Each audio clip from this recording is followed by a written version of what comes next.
প্রিয় দর্শক, এই মুহূর্তে আমি একজন মানুষ গড়ার কারিগর তার কাছে আসলাম। তিনি একজন অবসরপ্রাপ্ত শিক্ষক, নাটদা হাই স্কুলের।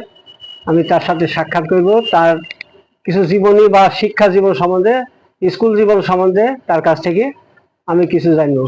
আসসালামু আলাইকুম। আসসালাম। কেমন আছেন? আলহামদুলিল্লাহ। আপনার প্রথমে শুনবো আপনার শিক্ষা জীবন। শিক্ষা কোথায় থেকে আপনি পড়াশোনা করেছেন, এটা আমি জানি না। আমি প্রাথমিক আমার গ্রামে থেকে শুরু করি। গ্রামের প্রাথমিক বিদ্যালয়টার নাম শিবনগর প্রাথমিক বিদ্যালয়।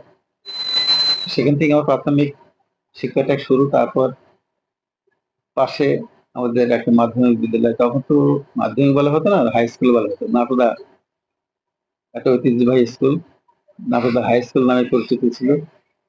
সেই স্কুল পরবর্তীতে আমার মাধ্যমিক লেখাপড়াটা আমি সম্পন্ন করি।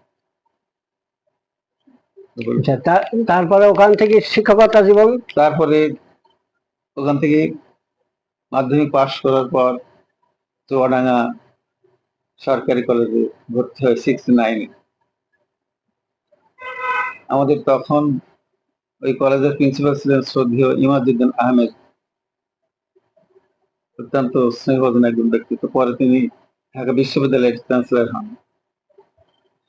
69-এ পড়াশোনা শুরু হয়ে গেল। তারপরে শুরু হয়ে গেল আস্তে আস্তে রাজনৈতিক প্রেক্ষাপট বাংলাদেশে।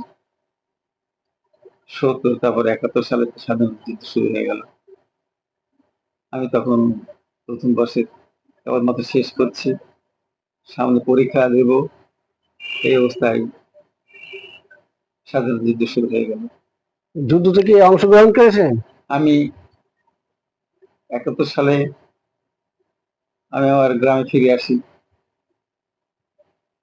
গ্রামে ফিরে এসে বাড়ির পাশে বর্ডার, আমরা শরণার্থী হিসাবে ভারতবর্ষের গুমরা গ্রামে প্রথমত আমরা সপরিবারে যাই। আমার বাবা মা ভাই বোন যারা ছিল সকল সাথে যাই, কারণ এখানে বাস করার মতো পরিস্থিতি তখন ছিল না।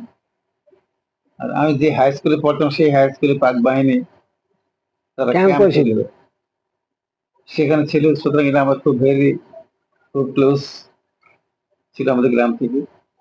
তাই আমাদের প্রতি সেখানে বাস করা সম্ভব হয়নি। তারা বিভিন্ন ভাবে আমাদের গ্রামের দিকে আসতো এবং তারা মুক্তি দিত।